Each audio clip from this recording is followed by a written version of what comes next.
Bonjour à tous, j'espère que vous m'entendez bien et soyez la bienvenue au webinaire Comment créer son propre CDN en moins d'une heure. Donc moi, je m'appelle Thijs et comme vous voyez, c'est pas vraiment un nom français. Je suis ni français ni francophone, je suis un Belge et apparemment, peut-être vous l'entendez, j'ai un accent belge, je sais pas moi. Je suis l'évangéliste chez Varnish Software. J'espère que vous nous connaissez un peu. Si c'est pas le cas, Varnish Software est la société derrière Varnish Cash, un logiciel d'accélération web très connu, et aussi le créateur de Varnish Enterprise, notre offre commerciale et notre solution entreprise qui utilise à la base Varnish Cash avec certaines features en dessus pour des sociétés et des entreprises qui ont certains besoins au niveau de content delivery. Je peux même dire qu'on est devenu un peu un standard d'industrie et notre logiciel est disponible sur place et dans le cloud. Je sais que c'est un peu audace en disant qu'on est un peu un standard d'industrie, mais on a les chiffres quand même. Vous voyez ici que 4,8 millions de sites Internet utilisent nos logiciels. Ce sont les chiffres qu'on a pu mesurer. Il y a aussi beaucoup de sites dans lesquels on ne peut pas mesurer, donc en réalité, c'est beaucoup plus, mais on utilise les chiffres qu'on a. Les mêmes chiffres nous montrent que 19% du top 10 000 sites Internet aussi utilisent Varnish. C'est Varnish Cash et Varnish Enterprise. Au niveau de verticaux, oui, on est connu pour le Web API, ça c'est le use case original. Mais vous voyez aussi, et c'est le thème central de ce webinaire-ci, qu'on offre aussi une solution CDN.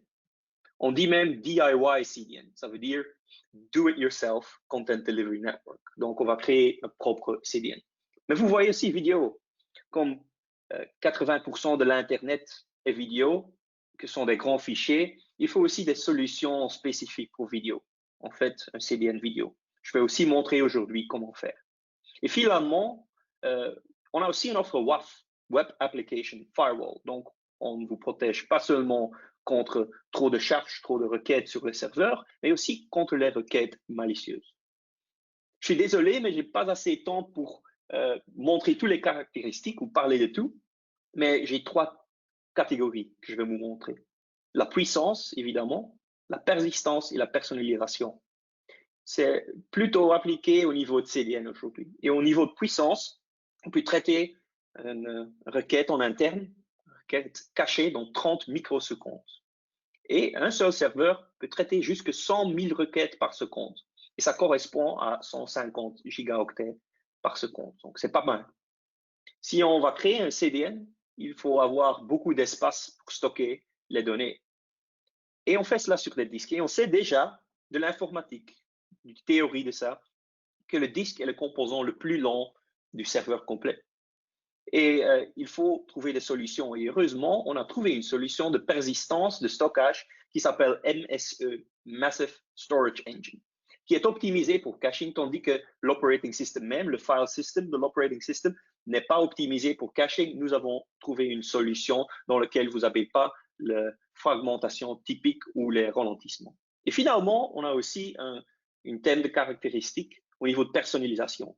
Donc oui, comme tous les autres logiciels, il y aura des fichiers de config, mais à la fin, on vous donne aussi une langue de programmation complète qui s'appelle VCL, the Varnish Configuration Language, qui vous permet de mettre à jour tout ce que vous voulez et configurer en très grand détail.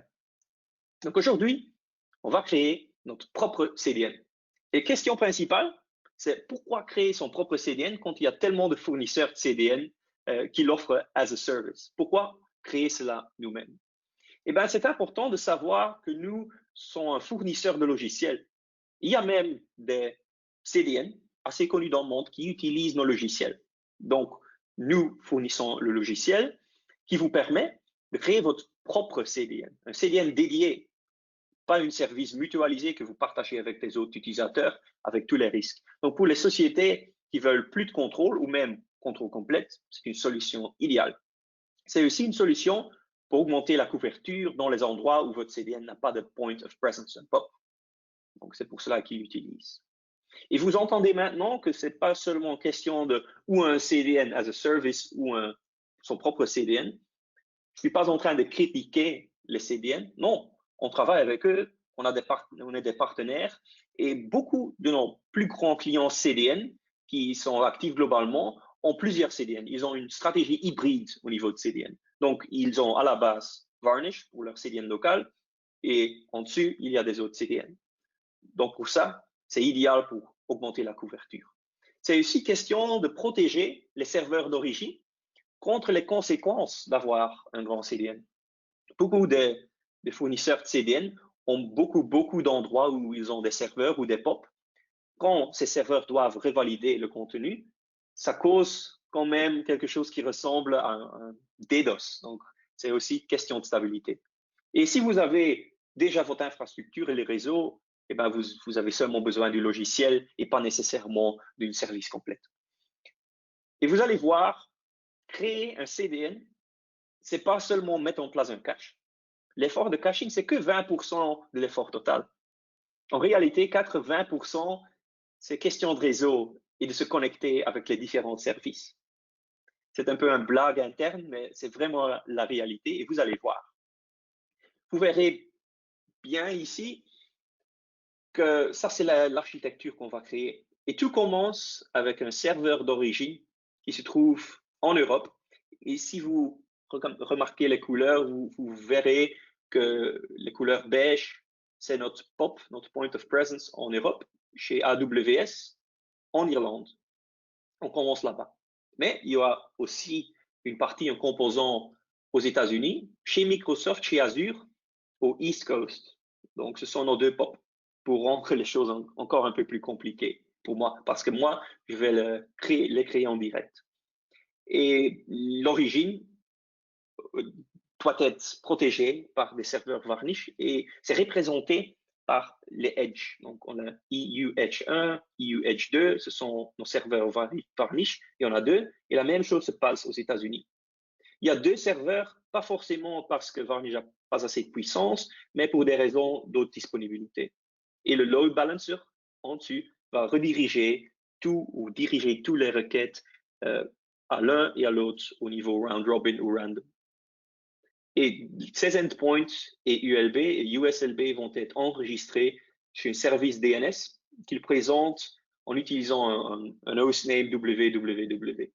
Et cet système DNS est aussi hébergé chez AWS, ça s'appelle Route 53, et ça nous permet de, si le client vient de l'Europe, de automatiquement résoudre le problème et effectivement donner une adresse IP européenne. Tandis que quand on est en Amérique Nord, donc Canada, US, on va recevoir l'adresse IP de Azure. Ça, c'est comment on va fonctionner ici, ce qu'on va créer aujourd'hui. Et il y a aussi le traffic router, et je parle de cela après. Donc, allons-y. On va créer maintenant notre propre CDN. J'espère que vous voyez mon écran.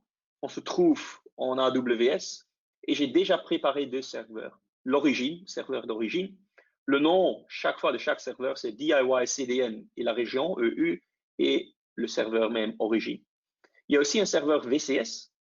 C'est l'abréviation de Varnish Custom Statistics. Et c'est un serveur qui est responsable pour la centralisation des statistiques qu'on peut consulter à partir d'un service dashboard. Mais je vais vous montrer l'origine et le contenu qu'on va protéger avec un cache, avec un CDN. Donc, c'est une solution super simple, un peu synthétique, mais c'est très clair pour vous. J'espère que ce serveur se trouve en EU. Quand on fait la même chose en US, vous allez voir US. Et le page render timestamp, ce temps ici, c'est utilisé quand on fait un refresh du page. Vous voyez que le temps change. Si le temps change, ça veut dire que ça ne se trouve pas dans le cache. Donc, c'est une façon de debugging. Vous voyez aussi qu'on doit faire du caching au niveau des images ici, mais vous voyez clairement qu'il y a une vidéo. On va aussi créer un CDN vidéo aujourd'hui. Et ce vidéo, c'est de l'HLS. HLS, c'est un protocole inventé par Apple et c'est un peu un standard d'industrie aussi. Donc, je vais vous montrer le contenu. C'est un peu d'HTML ici, mais vous voyez, je vais mettre ça un peu plus grand, qu'il y a un tag HTML5 vidéo dans lequel le vidéo se trouve avec des paramètres. Mais il y a aussi un sous-tag source qui pointe, et je vais le changer, désolé. vers /hls/main.m3u8. Et le main m3u8, c'est un playlist qui est traité par le video player. Et le video player supporte le HLS à partir de ce librairie JavaScript qui s'appelle Video.js. Et je vais vous montrer aussi, un instant, je vais vous montrer ici comment ça fonctionne. Donc, si je prends la page ici, vous voyez la page même, je vais changer de nouveau vers la home page, désolé, la page même, le JavaScript, le CSS, les images, mais vous voyez aussi main.m3u8. Ici, je prends la réponse, mettre un peu plus grand, vous voyez que ce sont des lignes ici avec tout genre de fichiers, 3x0 TS, 001, 002, jusque, je vais aller tout en bas, jusque 443. Ce sont tous les morceaux du vidéo. Donc, ce que HLS fait, c'est qu'il prend le vidéo, il le coupe dans de différents morceaux. Et vous voyez ici, c'est du metadata que target duration, donc chaque morceau est 3 secondes vidéo. Donc, chaque 3 secondes, le video player doit télécharger ce fichier et ça doit être aussi mis en cache. Voilà. Ça, c'est le but principal. Donc, vous voyez ici 3x0.ts.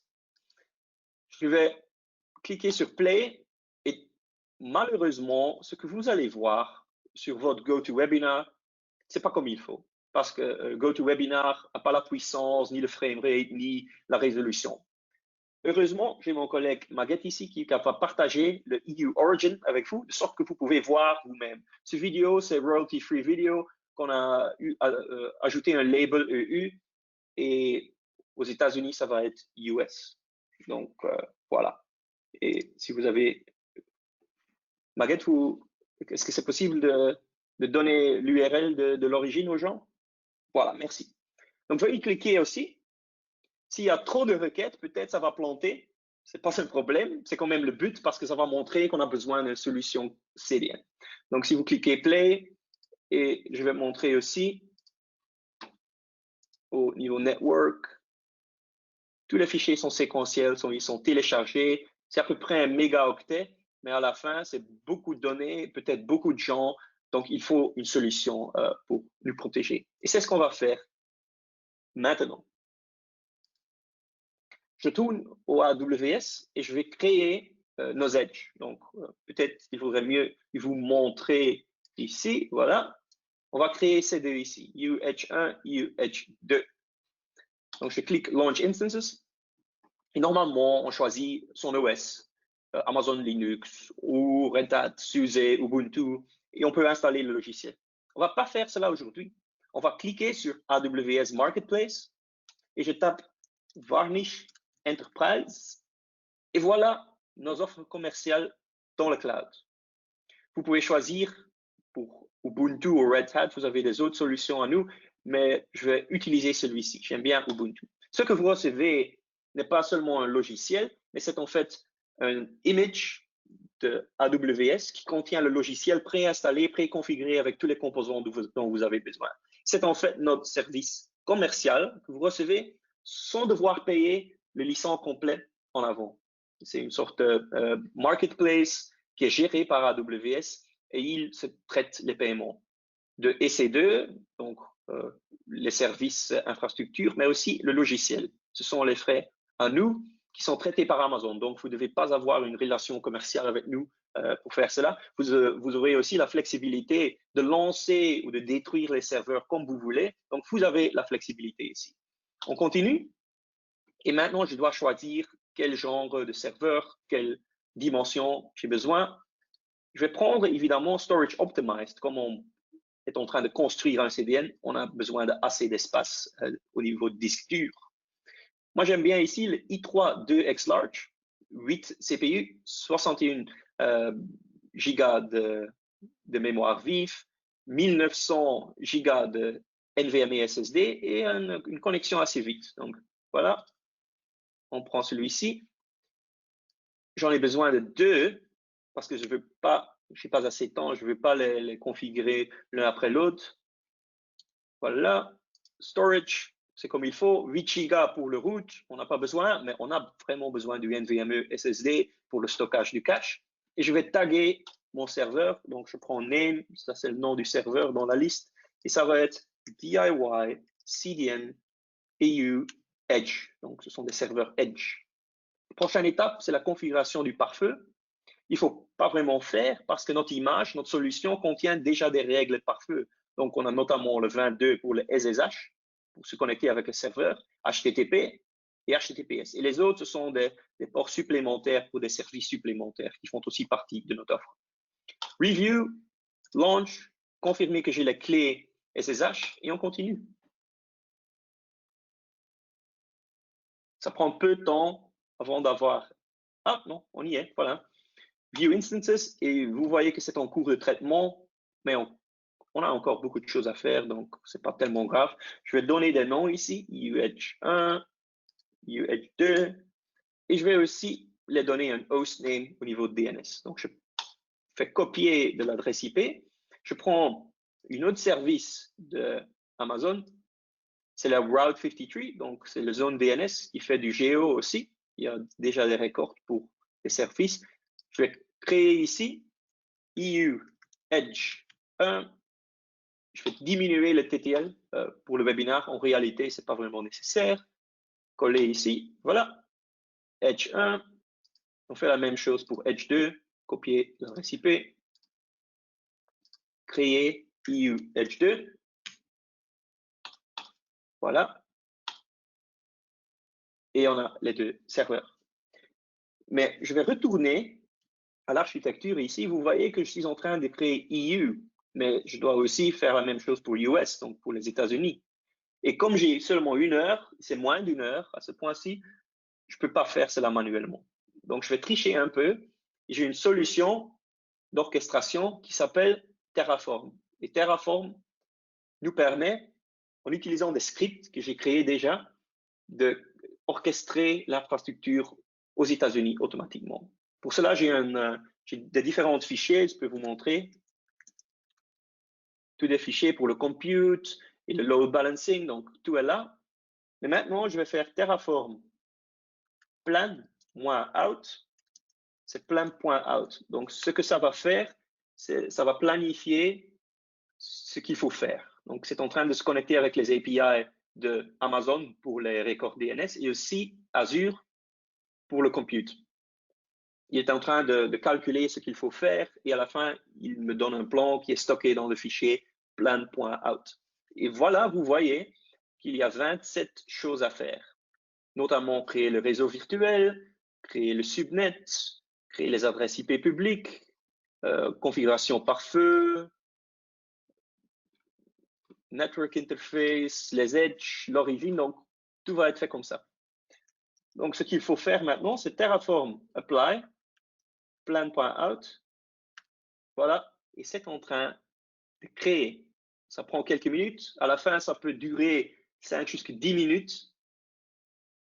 J'attends jusqu'au moment qu'il confirme, voilà, il est en train de se connecter, et maintenant, nous pouvons continuer, parce qu'on a encore plein de choses à faire.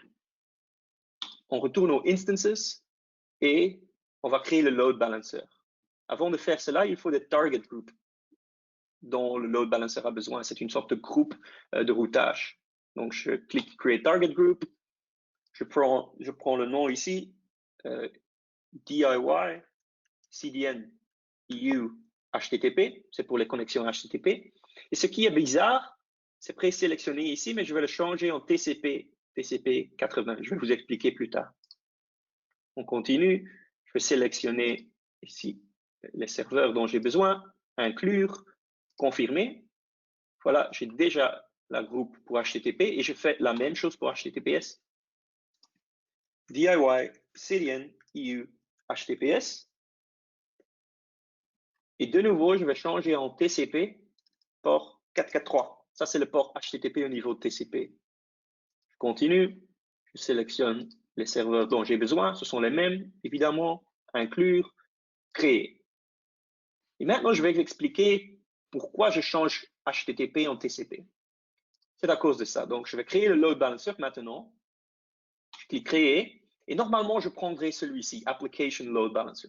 C'est un produit très connu d'Amazon, mais la conséquence, c'est que je suis obligé de terminer mon certificat TLS ici sur le load balancer. Je ne veux pas faire cela, ce n'est pas forcément nécessaire parce que nos images contiennent déjà du logiciel pour terminer le TLS. Ça s'appelle Hitch, un logiciel à nous, un proxy très optimisé pour traiter plus que 100 gigaoctets par seconde de trafic encrypté. Donc, il faut le rendre un peu plus simple et créer un network load balancer que je vais faire maintenant. De nouveau, le nom, DIY CDN EU. J'ai besoin de 2 listeners, l'un pour l'HTTP, aussi un TCP pour l'HTTPS. Voilà les data centers où il peut créer ses load balancers. Voilà, je sélectionne les 3. Je ne dois rien faire ici au niveau de sécurité. Au niveau de routage, je prends un target group que j'ai créé et vous voyez que je peux seulement sélectionner un. Donc, je prends HTTP après, je vais changer HTTPS. Les serveurs sont présélectionnés. Review, create, voilà, j'ai le load balancer. Mais comme j'ai dit, il faut encore faire un petit changement ici parce que le target group est HTTP même pour HTTPS. Donc, c'est pas comme il faut. Je change ici, bam, et on y est. On a créé notre load balancer. Et ce qu'il faut faire maintenant, c'est aussi enregistrer le record DNS. C'est un hostname ici, pas un adresse IP. Donc, je fais la création ici. Je prends EU. C'est pas une adresse IP, donc pas un record, mais un CNAME. Voilà. Et ce que je dois faire maintenant, c'est confirmer. Et vous allez voir qu'il y a encore plusieurs records qui sont créés automatiquement via Terraform. Donc, mes US Edge, ils contiennent déjà les records aussi. Mais ce qui est super intéressant, c'est que le 3xW existe déjà. Vous voyez, ça pointe vers un endroit chez Azure. Ce qui est aussi important, que le géolocation est déjà mis en place. Donc, si vous vous trouvez en Amérique du Nord, le 3xW va pointer vers Azure. Et je vais faire exactement la même chose pour 3xW, pour EU. Donc, je prendrai de nouveau un CNAME. Voilà le load balancer ici en EU, en Europe. Geolocation, default. Donc, notre endroit de base, notre pop de base, c'est le EU, sauf si on se trouve en Amérique du Nord. Et voilà, on a fait tout au niveau d'infrastructure. Et maintenant, je vais contrôler. Voilà, le Terraform a fini. Donc, je vais vous montrer quelque chose. Comme on est encore en train de créer tout en Europe, je peux vous quand même montrer quelque chose aux États-Unis. Donc, je vais changer cela. Maguette, est-ce qu'il est possible de donner le endpoint US, donc US DIY CDN, de sorte que les gens puissent y aller? Ce que vous voyez, c'est différent maintenant, c'est US Origin. Et ce qui est différent ici, quand je rafraîchis la page, que le timestamp ne change pas. Donc, ça signifie que tout est dans le cache. Voilà. Alors, prochaine étape. On va déployer notre VCL.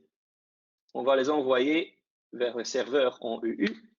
Voilà. Et je vais vous montrer le VCL. VCL, Varnish Configuration Language, notre langue de programmation. Un instant, je prendrai ici. Ça, c'est le VCL qui va être envoyé vers les serveurs. Et ça prend un peu de temps pour expliquer. Donc, veuillez patienter.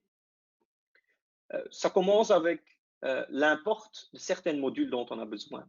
Les modules qui vont ajouter des fonctionnalités à la langue VCL.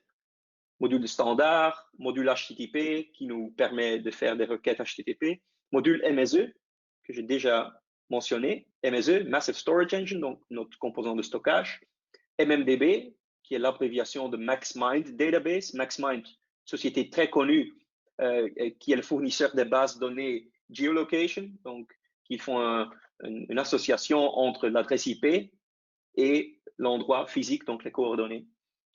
Aussi un module VS-Throttle qui nous permet de faire du throttling au niveau des connexions, donc ralentir les connexions.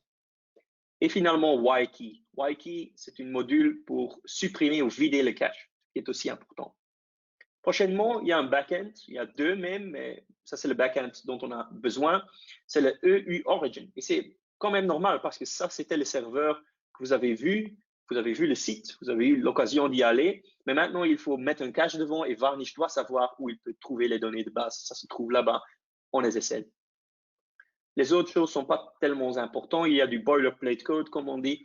Mais ce qui est super intéressant, c'est la ligne 21. Include. Donc, il y a une inclusion d'un autre fichier VCL qui s'occupe de VHA. C'est l'abréviation de Varnish High Availability. Donc, un composant d'haute disponibilité. Ça veut dire qu'il y a derrière ce fichier toute la logique en VCL pour faire de la réplication. Donc, quand un de nos deux serveurs reçoit une requête qui n'est pas dans le cache, il va mettre dans le cache et au même temps, il va l'envoyer au serveur secondaire. Ce qui est très facile. Si le load balancer tourne et sélectionne l'autre serveur, que ce sont des hits et pas des miss dans le cache. Alors, la langue VCL est pas une langue top-down comme beaucoup d'autres, mais c'est une langue d'extension. Dans Varnish, il y a une sorte, comme on dit en anglais, finite state machine, une sorte de machine qui fait les transitions entre les différentes étapes et on peut créer des extensions en utilisant des sub. Sub, ça signifie subroutine. Donc maintenant, on est dans VCL init, c'est la phase d'initialisation. Donc, ce qu'on va faire ici, c'est créer un objet qui s'appelle GeoDB et qui utilise la module MMDB, MaxMind Database, pour avoir une base de données complète pour contrôler les adresses IP. La base de données sera téléchargée de ce fichier ici et je vais installer cela plus tard. VHA, Varnish High Availability, a aussi beaucoup d'options à configurer. Maintenant, on a seulement besoin de deux. Le token pour la sécurisation du trafic et Broadcaster Group. Et ce qui est intéressant au niveau de VHA, c'est que High Availability, chez nous, utilise beaucoup de VCL, mais aussi un composant qui se trouve déjà sur les serveurs. C'est le Varnish Broadcaster. Broadcaster, c'est un service de diffusion avec lequel vous pouvez l'envoyer une requête HTTP. Il va distribuer et diffuser à plusieurs serveurs. Ce qui est intéressant parce que dans notre réseau, dans notre cluster, il y aura peut-être 2, 3, 4, 5 serveurs. Donc, au moment qu'il entre, il vaudrait mieux d'utiliser un composant existant. Et pour la réplication, on choisit de garder cela dans la groupe EU Edge. Donc, tous les serveurs se trouvent dans une certaine liste et on peut grouper cela. Et le nom du groupe, c'est EU Edge. Donc, ça veut dire qu'on fait la réplication en interne seulement en EU et aux États-Unis, ça va être la même chose seulement aux États-Unis pour diminuer les connexions vers des autres clouds. C'est seulement question de faire call VHA6 token init pour initier le haute disponibilité et les réplications. Prochaine étape, c'est VCL RecV, qui est l'abréviation de receive. Donc, au moment qu'on reçoit une requête du client, il y a une sorte de comportement de base, mais à cause de ces extensions ici, on peut changer ce qui se passe. Première chose, c'est l'introduction de nouveaux méthodes purge. Donc, normalement, on fait du get pour avoir une requête. On peut utiliser post pour le changer, mais purge, c'est quelque chose qu'on a inventé pour vider le cache. Donc, si vous avez rien de supplémentaire, ça va utiliser return purge et ça va aller à l'étape de purge où il va supprimer seulement cet composant identifié par l'URL avec lequel vous avez fait un purge. Donc, si vous avez un purge sur le slash, le home page va être supprimé du cache, ce qui est facile. Mais imaginez que vous avez plusieurs composants sur le site, peut-être un widget qui se trouve partout et quand ça change, c'est super difficile à savoir combien de purges il faut faire et tous les URL. Donc, vous avez besoin de plus de flexibilité. Et la flexibilité, ça vient avec le Y-key. Y-key nous donne la possibilité de taguer du contenu. Et je vais vous montrer directement comment ça fonctionne. Je tourne ici à mon Chrome. Si je prends le réseau et je prends le EU ici, je prends les headers. Un de ces headers est Y-key, qui est défini dans l'application web même. Et ça dit, veuillez taguer ce page-ci comme une page et aussi comme HLS. Et Varnish, je vais vous montrer dans quelques instants, a moyen de faire une introspection sur ces entêtes, prendre les tags et taguer le contenu. De sorte que, comme vous voyez ici, quand on reçoit une requête et il y a une entête supplémentaire Y-key purge, ça va prendre cette entête et utiliser ce qui se trouve dedans pour purger.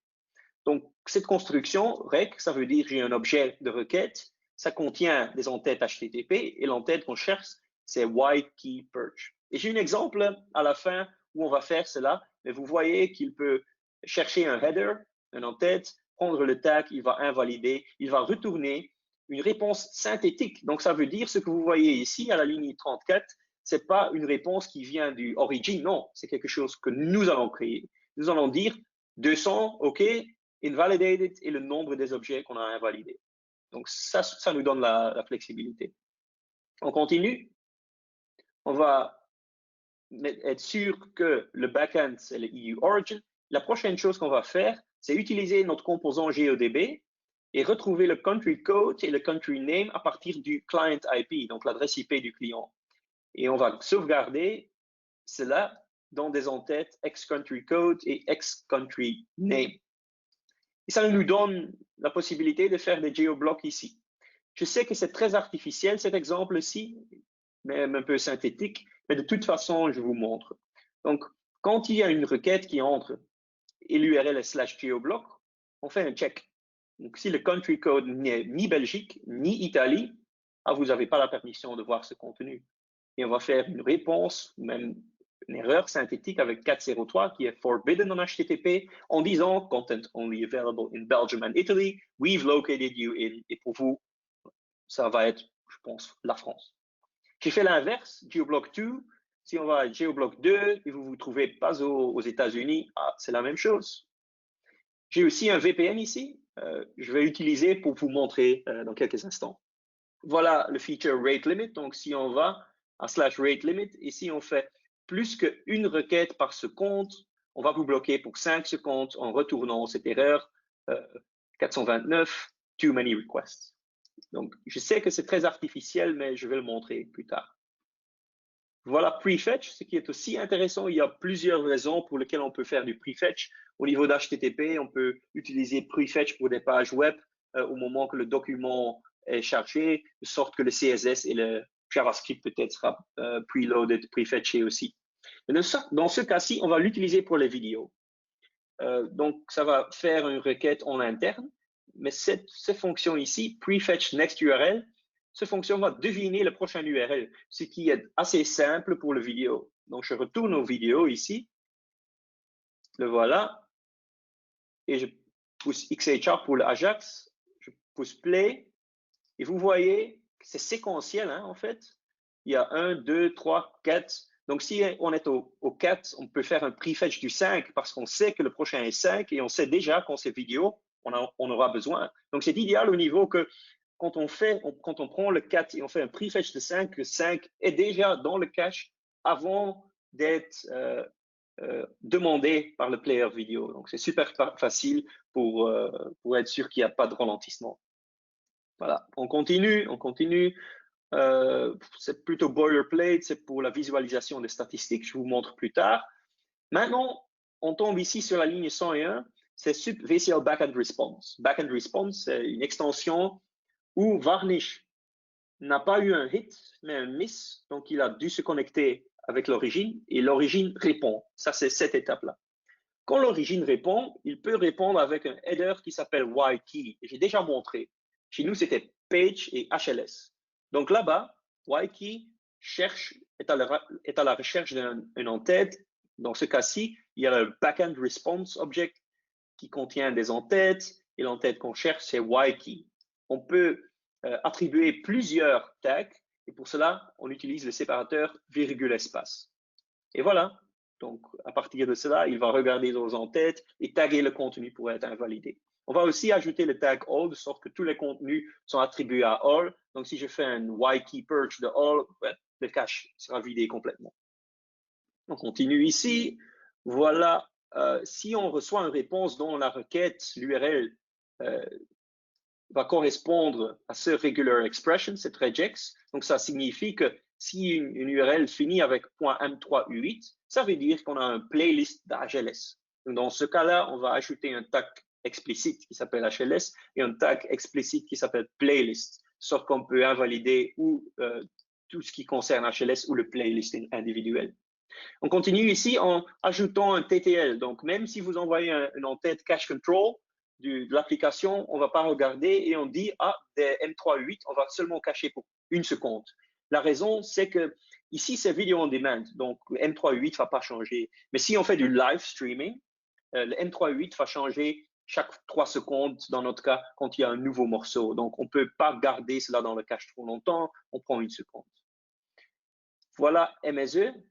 Donc, ça veut dire qu'on ne va pas stocker ce morceau, cet objet, sur le disque dur. Parce que c'est seulement caché pour 1 seconde, ça restera dans la mémoire vive. Et on ajoute un debug header, Xvarnish Storage Memory. Et on va voir cela plus tard. Ça nous donne la possibilité de voir est-ce que c'est stocké dans la mémoire vive ou sur le disque dur. Et on fait un peu l'inverse pour des fichiers TS. Donc, quand l'URL contient TS, oui, c'est aussi un tag HLS, un tag TS, mais on va augmenter le TTL jusqu'à un jour. Parce que si un morceau TS qui contient les matériaux vidéo, le vidéo même, un morceau de 3 secondes, ça ne va plus changer. Quand c'est là, c'est là. Donc, un jour complet, ça va. Et comme on va le cacher assez longtemps, on peut stocker cela sur le disque dur. On peut configurer cela comme ça et il y aura en tête de debugging. Voilà le VCL.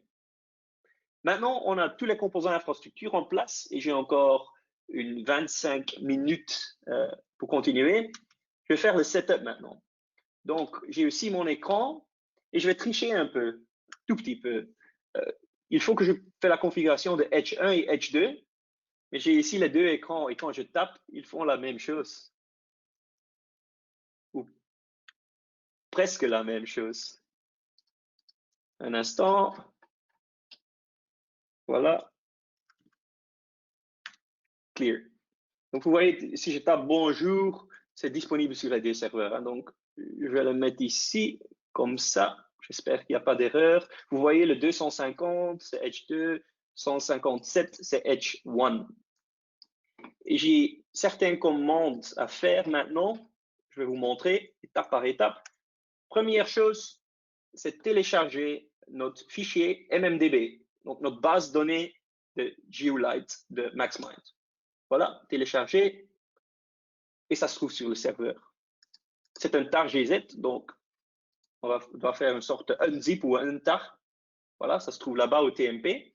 Et maintenant, le fichier est là et notre VCL a la possibilité de le lire et d'inspecter. J'ai parlé beaucoup de MSE. Maintenant, je vais montrer la configuration de MSE. MSE a une fichier de définition ici, etc varnish mse.conf. Maintenant, j'ai mis cela en place. Il y a la fichier de configuration qui fait l'identification de notre environnement. Ça s'appelle MyEnv. En réalité, vous pouvez trouver une solution plus malin que ça.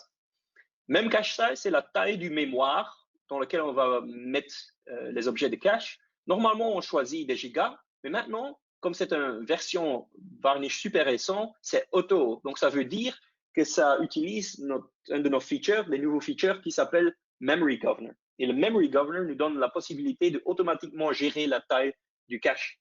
Parce que ce n'est pas seulement le cache même qui va consommer du mémoire vif, mais ce sont aussi le traitement des requêtes, le workspace, comme on dit. S'il y a des centaines de milliers de requêtes en même temps, il y aura certaines gigas qui sont utilisées. Donc, ça se fait automatiquement. Et d'office, la valeur de base, c'est 80%. Donc, 80% du mémoire vive du serveur est attribué à Varnish. Et standard, on ne fait pas de stockage au niveau de disque dur. Mais si on utilise le disque dur, on est ici, voilà, on va définir le book. Et un book, c'est un composant metadata. C'est une base de données metadata super vite qui a une taille de 1 gigaoctet qui va contenir tous les metadata, le journaling, certaines logs dont on a besoin pour faire la gestion du stockage. Et voilà les stores qui font partie du book. On peut avoir plusieurs books. Chaque book peut avoir plusieurs stores. Je vais le taguer avec disque. Vous avez vu cela dans mon VCL, que si je prends le store disque, que ça va être stocké sur le disque dur. Et là, vous voyez 2 fichiers préalloqués, data, MSE, store1.dat, store2.dat. Ce sont des pre-allocated large files, comme on dit en anglais, des fichiers très grands de 900 gigaoctets 2 fois, dans lesquels on va garder le contenu des vidéos et tout ce qui est caché.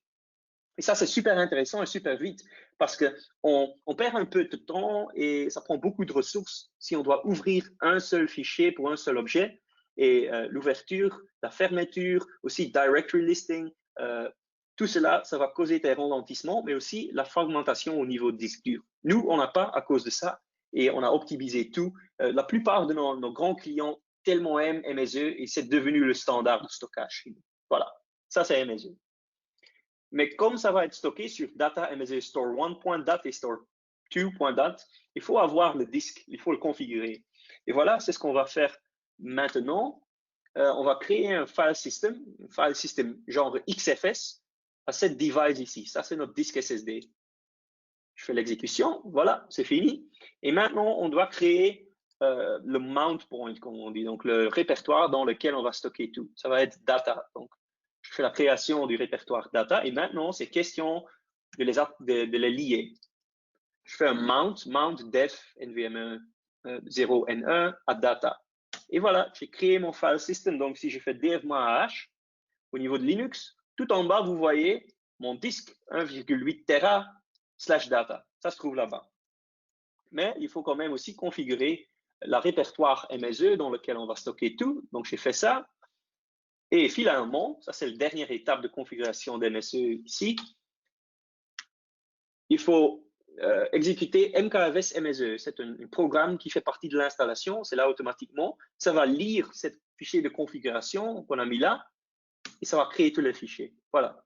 Donc, si je fais ls-lh de data MSE, et ben voilà, vous voyez mes stores qui viennent d'être créés. Et je peux faire la même chose pour le book.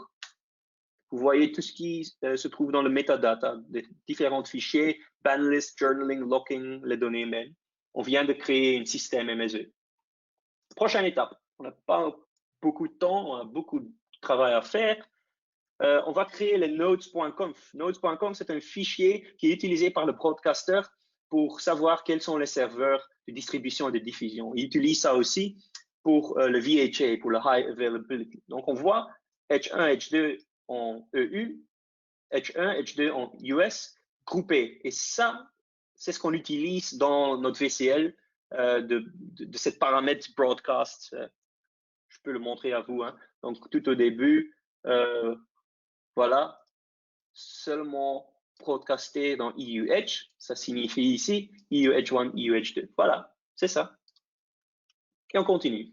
J'ai aussi dit qu'on va terminer le TLS en local parce qu'il y a un composant qui s'appelle Hitch, qui est un système dédié à la termination de TLS. C'est un TLS proxy. Pour cela, il faut des certificats quand même. Donc voilà, les certificats, c'est du Let's Encrypt, des certificats gratuits, mais on a besoin. Et finalement, on a aussi un template qu'on va mettre dedans, template HTML, qui est utilisé par Varnish. Je peux vous montrer. Donc, quand on fait des réponses synthétiques, ici, on va charger ici etc varnish synth.html pour avoir le même style, plutôt style HTML avec le CSS, de sorte que ça a le même look and feel que la page même. Et cette reason va être remplacée avec l'erreur qu'on a. Prochaine étape, et la dernière étape presque de la configuration. Après, on a encore une quart d'heure à montrer tous les services. Je dois faire une extension systemd. Donc, systemd, c'est le Systems Manager de Linux pour faire une extension du comportement du VCS Agent. Donc, je montre le VCS Agent. Ça, c'est la configuration de ce service. Et il dit, quand il y a des statistiques en interne, veuillez les envoyer au serveur localhost. Eh bien non, on ne veut pas ça, parce qu'on n'a pas un serveur en localhost pour VCS, on a un serveur dédié que je vous ai montré au début de la présentation. Donc, c'est ce que je fais maintenant, c'est je fais un find and replace en utilisant set en Linux, en remplaçant localhost avec VCS, vous ne pouvez pas vraiment voir, DIY CDN Varnish Software. Voilà. Et on doit aussi faire un find and replace pour configuration Varnish. Donc, quand je prends cette extension de systemd pour Varnish, ce sont tous les paramètres. Et un de ces paramètres est -s. Je vais rendre un peu plus petit. -s malloc 256 mégas. Donc, ça veut dire qu'il va utiliser la mémoire malloc et seulement un quart de giga pour le stockage. Ce n'est pas vraiment le but. Il faut qu'on change. Et on va le changer en utilisant ce commande en MSE. Donc, si je retourne ici, vous voyez que ça a changé vers MSE et la taille du cache et tous les paramètres se trouvent dans le fichier MSE. Voilà, on est prêt. On vient de configurer notre CDN. Il faut seulement redémarrer tous les services et on est prêt. Je peux vous montrer. Donc, comme on avait le US, on a aussi le EU. Voilà, le EU. Et maintenant, Maguette, veuillez partager le lien 3xW. Voilà, ça c'est le système complet, le CDN. Maguette a déjà partagé le lien, donc veuillez y aller. Vous voyez que le temps ne change pas, donc tout est là.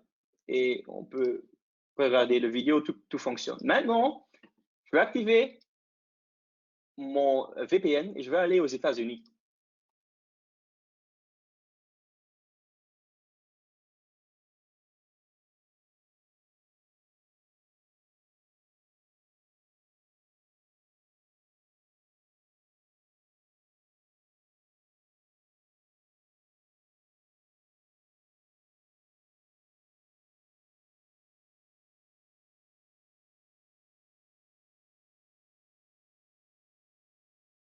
Je vais vous montrer certaines en tête. Voilà, donc si je fais un curl, donc pour les gens qui ne connaissent pas curl, c'est une sorte de navigateur Internet, un browser sur le command line, et on va aller à 3xW et regarder aux en-têtes. Et vous voyez tous les en-têtes. Ce que vous voyez ici, age, ça veut dire que le homepage se trouve dans le cache déjà pour 1500 secondes. Ce qu'on voit aussi, on est en Roumanie actuellement, ce qui est aussi bizarre. Ils pensent que l'adresse IP est en Roumanie.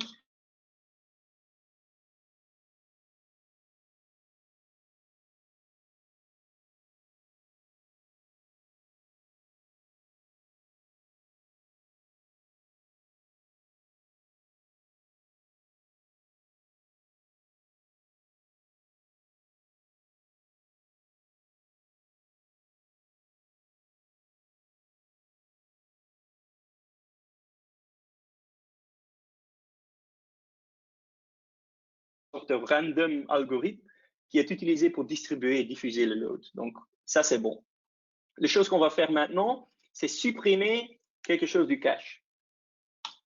Donc, je prends curl de nouveau. Je vais le rendre un peu plus simple, clear, voilà. Et en utilisant -xpurge, on dit non, on ne veut pas vraiment utiliser du get, mais on veut utiliser un purge. Donc, au moment que je fais cela, et voilà, purge. Donc, ce que je peux faire maintenant, c'est faire la même chose et filtrer sur age. Maintenant, vous voyez que ça se trouve dans le cache pour 273 secondes. Si je le fais de nouveau, 11 secondes. Donc, ce que vous constatez maintenant, c'est qu'on a vraiment un problème de synchronisation parce que j'ai fait une invalidation au niveau Edge 1, mais si je fais cela au Edge 2, ça va aussi aller. Mais ce n'est pas très non flexible. Ça ne nous donne pas la flexibilité dont on a besoin. Donc, pour résoudre cela, on va utiliser le broadcaster dont j'ai parlé. Je vais faire deux choses en même temps, deux changements en même temps. Donc, tout d'abord, oui, je vais au Edge 2, mais pas au service HTTP, mais un service supplémentaire, broadcaster, à la porte 8088. Donc, en faisant l'exécution là-bas, et en mettant un Y-key purge en tête, je peux utiliser le tag. Donc, je ne dépends plus de l'URL. Quand je fais cela, il dit, ah bah oui, H1, H2, et aussi en US, H1, H2, on fait cela. Donc, quand je fais du nouveau un get, ici, je fais le grep sur le H, 10 secondes, 11 secondes, 12 secondes. Donc, ça a fonctionné. Ce que je peux aussi faire, c'est seulement faire cette invalidation sur les serveurs dans une certaine région. Donc, je fais la même chose, je fais une invalidation de tout ce qui concerne HLS, mais j'ajoute un en-tête ex-broadcast group, EUH. Donc, ça va seulement, vous verrez, faire cela en EU. Si je change cela vers US Edge, et même si je fais l'invalidation en EU, il va traiter cela en Amérique. Donc, c'est ça, on y est. Alors, je vais vous montrer certaines features maintenant. Vous vous souvenez de GeoBlock? Je vais vous montrer. Voilà. Je me trouve en Belgique, il n'y a pas de problème. Quand je me reconnecte aux États-Unis,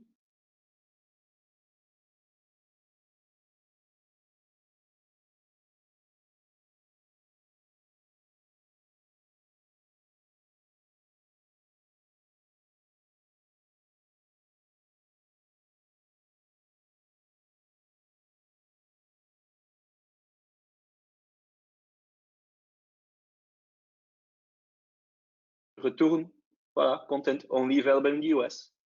J'avais aussi un feature dans le VCL qui s'appelle rate limiting. Donc, si je tape rate limit, le contenu est disponible.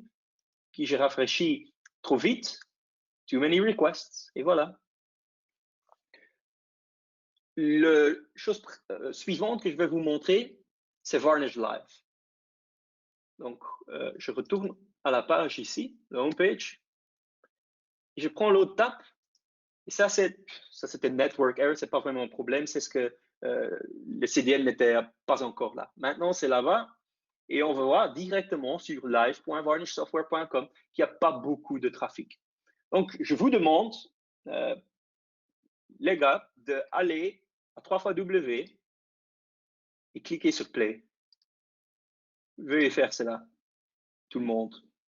Et quand je retourne, je vois une augmentation ici des mégabits. Donc, quand je clique sur Request Rate, on voit que ça va être augmenté. Il y a des miss, il y a des hits, évidemment. Y a-t-il des erreurs? Pas vraiment, 0 erreur. Combien d'utilisateurs ont fait cela? 4, 2 maintenant. Donc, il y a des différents gens qui sont là. C'est moi et quelques autres. Au niveau de transfer rate, on est presque à 10 mégaoctets. Donc, je retourne 8,8. Je vais tricher un peu maintenant et je vais faire beaucoup de load en utilisant Siege. Donc, ce que je fais, c'est Siege-C 30. Donc, je vais faire 30 connexions en même temps à HTTP, HTTPS 3 fois W, DIY, CDN, Varnish, software.com. Voilà, il est en train de faire cela. Et si maintenant on constate que ça va être augmenté 36 mégas, 52, si je prends le transfer rate, ça va très haut, hein, donc on peut directement voir qu'il y a un peu de trafic. Donc ce service-ci est très utile si vous voulez savoir ce qui se passe au niveau de Varnish. C'est pas seulement un web app disponible sur live.varnishsoftware.com, c'est aussi un appli mobile sur iOS pour votre iPhone ou sur le Google Play Store pour votre Android. Donc, vous pouvez l'installer directement, voir ce qui se passe. Vous pouvez faire la configuration au data source ici. Ça utilise local storage, donc c'est pas enregistré sur le serveur, donc c'est privé pour vous. Et vous pouvez enregistrer un endpoint, et ça, c'était configuré dans mon VCL avec un nom d'utilisateur et un mot de passe. Donc, je retourne au transfer rate, ça 45, un peu moins de 45 mégaoctets. Je vais finaliser et terminer ici. Voilà, je vais arrêter la vidéo et je retourne à l'écran ici et on voit que ça a diminué très vite. Voilà, c'est fini, le load est fini, on a moins de visiteurs, on a quelques kilobits. Et ça, c'est Varnish Live, un composant qui fait aussi partie de notre offre commerciale. Alors, je pense qu'on a 5 minutes. J'ai encore un seul feature à vous montrer et c'est le Varnish Router, le Traffic Router. C'est un composant et je vais le montrer de nouveau dans mes slides. Voilà, c'est ni en Azure ni en AWS, c'est un autre système. C'est du logiciel créé par nous, mais c'est pas encore disponible. Donc, c'est une sorte de tech preview que je vous montre. C'est hébergé sur router.varnish.cloud et j'ai défini ici un router DIY CDN varnishsoftware.com. Je l'ai aussi ici, hein, comme record DNS, c'est disponible. Et la chose que ça fait, c'est s'il y a une requête pour set hostname, je peux cliquer et il faut une petite authentification. Et voilà, on a le routeur, je clique et on a 2 endpoints, EU, US, et on peut utiliser des tags. Et je vous montre comment ça fonctionne. Donc, dans les settings, on donne le endpoint un nom et un URL. Ça, c'est l'URL du endpoint EU. Donc, ça va être redirigé vers Edge1, Edge2 en EU et il y aura un service correspondant, un endpoint correspondant pour le US. Donc, j'utilise ce tag, on peut taguer cela et ça nous permet, ici en US, c'est la même chose, sauf qu'il y a aussi un tag fallback. Donc, ça veut dire, s'il y a un problème avec EU, eh ben, on va utiliser US comme fallback. Et à cause de ces tags, on peut aussi taguer les rules, les règles. Et ainsi, si un visiteur se trouve en Amérique du Nord, ils vont utiliser tous les endpoints qui sont liés aux US. Donc, dans ce cas-ci, on peut configurer n'importe quoi Donc, si je prends New Condition, on peut choisir le ASN, donc le ASN de son adresse IP, continent, pays, ville, même quel genre de machine que vous utilisez, browser, operating system. Donc, il y a beaucoup de possibilités. Et on a la même chose pour le EU, évidemment, ici. Et à la fin, il y a aussi une règle default qui a aucune condition, rien du tout. Donc, s'il y a rien qui correspond, on va au fallback et le fallback, c'est là-bas. Donc, ce que je vais faire maintenant, je vais aller au même URL, mais en utilisant un routeur. Et je vous montre la page. Ce qui est différent, c'est qu'on va directement au routeur. Et le routeur ne fait pas du géolocation en utilisant du DNS. Non, il fait cela en HTTP. Donc, quand on fait une requête en HTTP, il va identifier le client. Il va dire où est-ce que je dois rediriger. Et c'est vraiment une redirection, hein, un HTTP 302 pour rediriger vers le endpoint ou de EU ou de US. Donc, je vous montre maintenant. Je vais rendre les choses encore un peu plus compliquées. Je vais aller au endpoint US. Donc, on se trouve aux États-Unis, mais quand je clique play sur la vidéo, le morceau ici va être en EU parce que le routeur n'a rien à faire avec le DNS. Le routeur fait ses propres décisions. Donc, je vais vous montrer une commande, un peu les internals de cela. Je vais vous montrer comment ça fonctionne. Donc, quand je fais de nouveau un curl-i, il va me montrer tous les en-têtes. Donc, ce qui se passe, il me dit, ah voilà, vous faites une connexion à un router, 302, found, il va me rediriger au EU. Il sait que je me trouve en Belgique, en Europe. Il pense que moi, je me trouve à la ville de Kortemark. C'est une ville à, je pense, 15 km d'ici, donc pas exactement, mais ça va. Il ne connaît pas mon browser, comme je me trouve sur Curl, il ne connaît pas. Mais je peux faire exactement la même chose dans le navigateur ici. Quand je fais inspect, network, main, all. Vous voyez, si je clique sur play, qu'il y aura beaucoup de requêtes qui sont les mêmes. Et en fait, le routeur commence à enregistrer la requête et fait la redirection là-bas. Donc, la secondaire, c'est en fait ce qui se passe au endpoint. Donc, ça, c'est l'endpoint, ça, c'est le routeur. Et maintenant, vous allez voir browser Chrome, OS Mac OS X, plateforme Mac.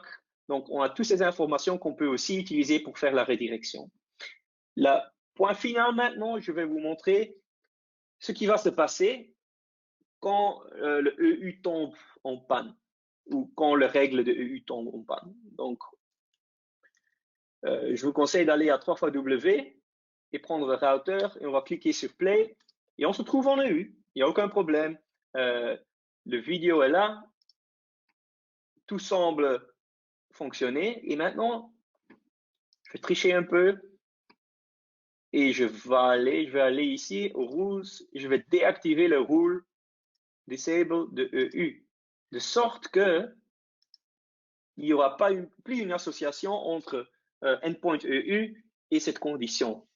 Comme il y a du buffering de, je pense, 30 secondes, on ne verra pas directement, donc je vais faire un petit peu de fast forward ici jusqu'au moment qu'on a US, voilà. Donc, on est au EU et à un moment donné, je vais patienter, on est au US et ça n'a pas changé. Le vidéo n'a pas changé, donc ça n'a causé aucun problème. Et maintenant, on va retourner, on va au routeur, on va réactiver. C'est en fait la même chose que supprimer notre point of presence. Hein. Donc, si quelque chose tombe en panne, ça va être plutôt cette status healthy qui va être unhealthy. Donc, si on va en more et health probe details, ça se voit que tout est comme il faut. Hein. Quand il y a un problème, le endpoint ne va plus être disponible et le fallback va y aller. Mais voilà. Donc ça, c'est le traffic router. Et voilà, je pense que c'est 16 heures. On est à la fin. Et on vient de configurer notre propre CTN avec tous les composants. Ce que je peux aussi vous montrer, si je fais un refresh, si ça fonctionne, que Azure, à cause du Terraform, a aussi créé toutes les ressources. On a tout en Amazon. On a vraiment notre CDN. Donc maintenant, on est prêt. Et je voudrais bien vous remercier pour être là avec moi. Et si vous voulez, vous pouvez poser certaines questions. Je peux répondre pendant encore une 5e minute. Si vous avez encore des questions après, vous voyez ici notre site internet où vous trouvez beaucoup d'informations concernant les solutions, concernant les caractéristiques et features. Mais si vous voulez m'envoyer un email, c'est aussi possible. Mon nom, c'est Thijs Verrien, donc c'est thijs.verrien@varnish-software.com. Je suis aussi disponible sur les réseaux sociaux, notamment Twitter et LinkedIn. Donc, si vous voulez me contacter, c'est bien possible et j'ai aucun problème à vous répondre et vous donner certainement de l'explication. Ma collègue Maguette est aussi disponible ici. Elle est responsable pour la région française. Elle peut s'occuper des questions commerciales. Donc, si vous voulez des questions, il y a un parti ici dans GoToWebinar. Vous pouvez les poser. Le vidéo sera disponible après, si vous voulez voir. Et si vous ne voulez pas poser les questions maintenant, mais après, n'hésitez pas à me contacter ou à contacter Maguette. Donc voilà, vous voyez dans le chat que Maguette a partagé son adresse email. Donc, si vous avez des questions, n'hésitez pas.